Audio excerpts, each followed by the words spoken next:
अस्सलाम वालेकुम नाजरीन। इस एपिसोड के आगाज में हम देखते हैं कि जब जरकुतै और बुरहान हक हिसार किले की शिमाली दीवार जहां से पानी किले के अंदर जा रहा था वहां बारूद रखने आए होते हैं तो बुरहान जरकुतै से कहता है, भाई सूरज ने अपने आप को दिखाना शुरू कर दिया है, चलो शाबाश, आओ उड़ने वाली आग को अच्छी तरह से चारों तरफ रखते हैं। तो जरकुतै कहता है चलो, और वो दोनों आहिस्ता आहिस्ता आगे बढ़ते हैं और जल्दी से उस मुकाम तक पहुंच जाते हैं जहाँ से दीवार के नीचे से पानी अंदर जा रहा होता है। जरकुतै और बुरहान छोटी छोटी थैलियों में जो बारूद से भरी होती है उसे दीवार के नीचे रख देते हैं और इस तरह काफी सारी थैलियां दीवार के नीचे रख दी जाती हैं। उन तमाम बारूद से भरी थैलियों को वहां रखने के बाद बुरहान और जरकुतै एक बार फिर चुपके से वहां से रवाना हो जाते हैं। नाज़रीन, फिर इसके बाद हमें एक कारवाई सराय दिखाया जाता है जहां पर तमाम मंगोल सिपाही बैठे खाना खा रहे होते हैं। इस दौरान कमांडर तोयगर इंतहाई गुस्से के साथ सराय के अंदर दाखिल होता है और कहता है, तुम खत्म उस्मान, तुम खत्म, और हर चीज को उठा उठा कर फेंकना शुरू हो जाता है। उसे देखकर तमाम मंगोल सिपाही उसके सामने झुककर बैठ जाते हैं। तोयगर गुस्से से कहता,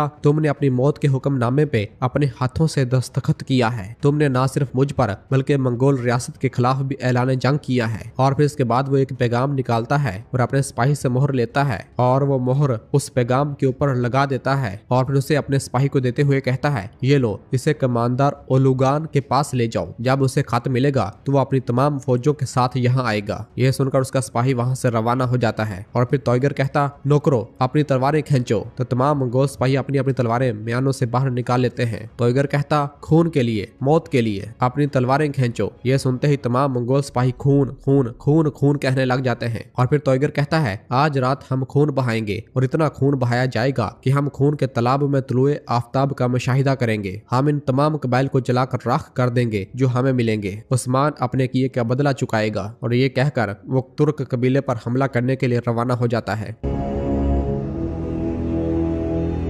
दूसरी जानब उस्मान साहब की करारगाह में बुरहान और बाकी साहब मुसलसल उस्मान साहब का इंतजार कर रहे होते हैं। आयकूत आकर बताता है, वो आसपास नहीं है मेरे शहजादे, हमने हर तरफ देखा, कोई रास्ता नहीं है और उनका घोड़ा अल्तुतान भी अपनी जगह नहीं है। ये सुनकर बेगम कहती है, बुरहान साहब अगर कुछ बुरा हो गया तो। और फिर अलबाई कहता, क्या हमें सिपाहियों को भेजने की जरूरत है मेरे शहजादे। इस पर बुरहान खामोश रहता है। कितने में ही बाहर से सिपाही की आवाज आती है, दस्तूर उस्मान साहब। और फिर उस्मान साहब खेमे के अंदर दाखिल होते हैं, जिसे देखकर बुरहान बहुत खुश होता है और कहता है, आपके ना मिलने पर हम बहुत परेशान हो गए थे, हमने सोचा कि कोई मसला पेश आ गया होगा। उस्मान साहब कहते, फतुहात सिर्फ किलों के लिए नहीं होती, सबसे पहले ये दिलों के लिए है। इसके लिए हमने बहुत खून बहाया, पसीना बहाया, लेकिन हमारे पीछे हमारे लोग हैं जिनके दिलों में दुआएं हैं और इनकी आंखों में आंसू हैं। तो बुरहान कहता, ठीक है मेरे हजूर। और फिर उस्मान साहब कहते हैं, बाला को खबर भेज दो, इसे फौरी तौर पर फलाही मरकज कायम करना होगा, इसे जाती तौर पर हर चीज का ख्याल रखना होगा। इस फलाही मरकज से इंशाल्लाह हम अपने अवाम के तमाम मसाइल हल करेंगे।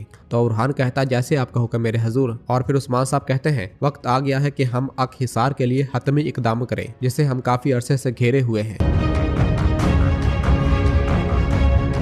नाज़रीन, फिर इसके बाद हम अगली सुबह देखते हैं जहां हम काई कबीले से मुंसलिक एक कबीला देखते हैं। कबीले के तमाम लोग अपने रोजमर्रा के कामों में मशगूल होते हैं, हर कोई अपना अपना काम कर रहा होता है कि इतने में ही एकदम तीर आकर एक खातून को लगता है और मंगोल सिपाही एकदम कबीले पर चढ़ दौड़ते हैं। वाओ देखते हैं न ताओ, हर किसी को तीर लग रहे होते हैं। वो काली आंधी की तरह एकदम कबीले पर हल्ला बोल देते हैं। तमाम लोग अपनी जानें बचाने के लिए भागते हैं, मगर मंगोलों के तीर उन्हें एक एक करके लग रहे होते हैं। पूरे कबीले में अफरा तफरी मच जाती है। मंगोल घुड़सवार बेदर्दी के साथ लोगों को शहीद करना शुरू कर देते हैं। उनके सामने जो भी आ रहा होता है उन्हें बेदर्दी के साथ मौत के घाट उतार रहे होते हैं। कबीले के सिपाही भी मंगोलों पर हमला करके अपना दिफा करने की कोशिश करते हैं, लेकिन वो इसमें नाकाम दिखाई देते हैं। और फिर तोयगर अपनी तलवार निकालते हुए कहता है, इन सब को मार डालो, इन्हें एरलिक खान का गजब दिखाओ। और तमाम मंगोल पूरे कबीले में फैल जाते हैं और हर किसी को मारना शुरू कर देते हैं। वो ना खातून देखते हैं, ना बच्चा देखते हैं, ना बुजुर्ग देखते हैं। उनके सामने जो भी आता है उन्हें बेदर्दी के साथ मारा जा रहा होता है। पूरे कबीले में मौत का मंजर होता है, हर कोई मारा जा रहा होता है। मंगोल हर चीज को जलाना भी शुरू कर देते हैं। वो खवातीन और बच्चों को खेमों में डालकर खेमों को बाहर से आग लगा देते हैं और वो सब के सब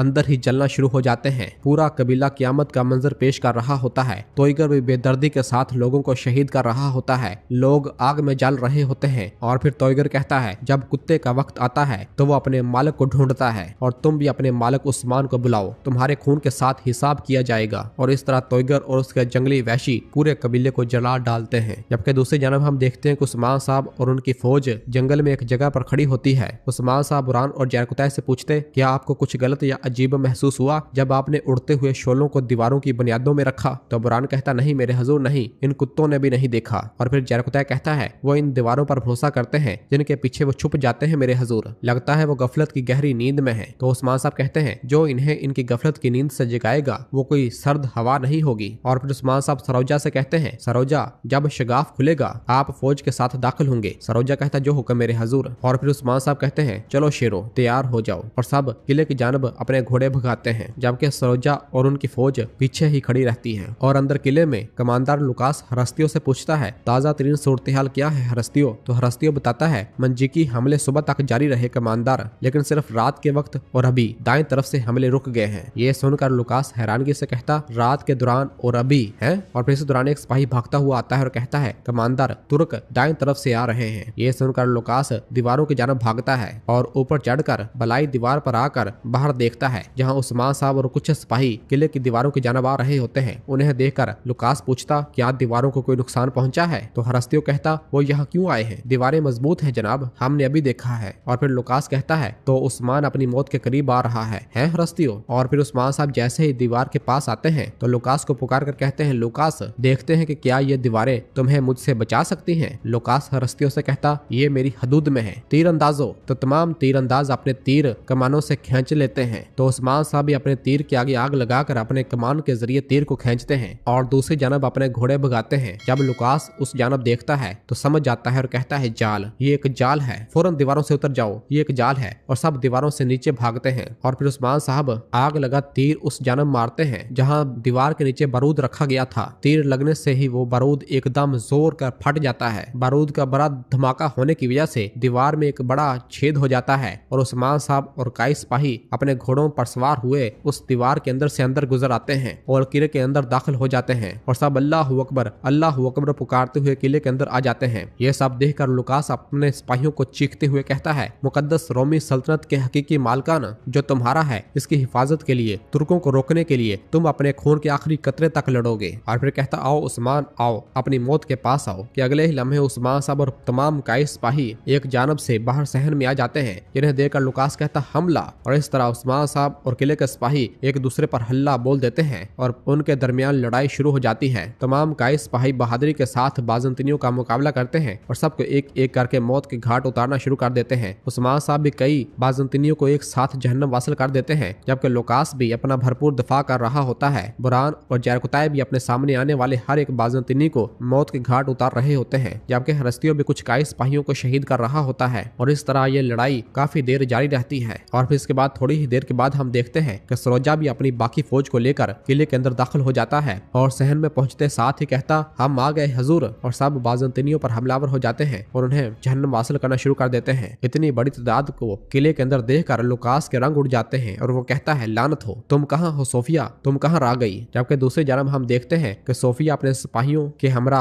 निकिया की जानब से आए हुए दस्ते को लेकर किले की जानब आ रही होती है और कहती है, हम निकिया के दस्तों के साथ पीछे से हमला करेंगे और उस्मान के दस्तों को तकसीम कर देंगे। लुकास अपनी फौजों के साथ हमला करेगा और इस तरह उस्मान को जहन्नम वासिल कर देंगे। ये सुनकर फौज का कमांडर कहता, उस्मान आज इन दोनों लश्करों के दरमियान मरेगा सोफिया, बाहर निकलने का कोई रास्ता नहीं है। और इस तरह निकिया की जानब से आई हुई फौज मुसलसल अक हिसार किले की जानब पेशकदमी कर रही होती है, जबकि उरहान यूसुफ भी छुपकर उन्हें देख रहे होते हैं। यूसुफ कहता, वो निकिया के दस्तों के साथ पहुंच रहे हैं और वो शैतान सोफिया इनकी रहनुमाई कर रही है। बेगम कहती, अच्छा तो अब वक्त आ गया है कि इसका सर काट दिया जाए। उरहान कहता, जी हाँ बेगम खातून, भेड़िए से लड़ने वाले गिद्दड़ को वक्त आने पर खून बहाना पड़ता है। और फिर इल्बाए से कहता, इल्बाए अब तुम्हारी बारी है। और फिर इल्बाए, यूसुफ और सिपाही उन्हें रोकने के लिए आगे बढ़ते हैं और जैसे ही सोफिया और उसके सिपाही थोड़ा आगे आते हैं तो इल्बाए और उसके साथी एकदम उनके ऊपर झाड़ियों को आग लगाकर उनकी जानब फेंकते हैं, जिससे धुआं उठ रहा होता है और हर तरफ धुआं ही धुआं हो जाता है। ये देखकर सोफिया परेशान होते हुए कहती, क्या हो रहा है यहाँ, क्या हो रहा है? तमाम कई सिपाही मुसलसल उनके ऊपर धुआं फेंक रहे होते हैं। जब हर तरफ धुआं ही धुआं हो जाता है और उन्हें कुछ भी नजर नहीं आता और फिर कई सिपाही उन पर अपने तीरों की बरसात शुरू कर देते हैं। सोफिया चीखते हुए कहती, तीर कहाँ से आ रहे हैं, वो कहाँ हैं, ढाले लाओ, जल्दी करो। और तमाम सिपाही अपने अपने घोड़ों से नीचे उतरते हैं और अपने आप को बचाने जाने लग जाते हैं, लेकिन उन्हें बिल्कुल भी समझ नहीं आ रही होती कि तीर कहां से आ रहे हैं। और फिर उरहान बेगम से कहता है, बेगम खातून अब आपकी बारी है, चलें। और फिर उरहान बेगम खातून और बाकी सिपाही भी मैदान में कूद पड़ते हैं और अल्लाह अकबर का नारा बुलंद करते हुए सोफिया और उनके सिपाहियों पर, जो कि निकिया की जानब से आए होते हैं, हल्ला बोल देते हैं और सबको मौत के घाट उतारना शुरू कर देते हैं।